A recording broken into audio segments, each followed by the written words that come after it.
घोटकी में हवा फाउंडेशन ऐं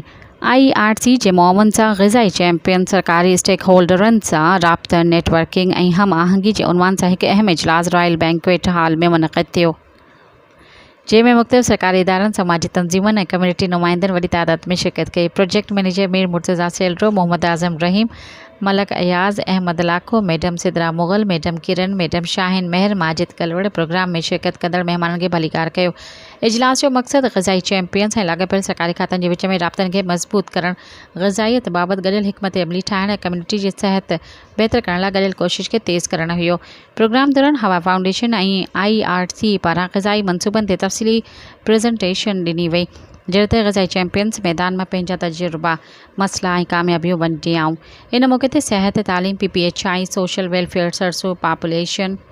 वेलफेयर हैंड्स जे नुमाइंदनि ज़हूर अहमद चाचड़, डॉक्टर मदन लाल, डॉक्टर अहमदुल्ला रख, अब्दुल जब्बार वसीर, इमरान चाचड़, तुफ़ैल अहमद, डॉक्टर रियाज़ अहमद, सदाम हुसैन, मज़हर सियाल, मदा हुसैन, सिकंदर अली अंसारी पिणु मौजूदु हुआ, जिन गॾिजी कमु करणु ऐं ईंदड़ वक़्त लाइ गॾियल रिथाबंदी करण ते ज़ोर ॾिनो। सब्सक्राइब कयो अवामी न्यूज़ HD खे ऐं ताज़ा तरीन ख़बरुनि लाइ ॾिसंदा रहो अवामी न्यूज़ HD।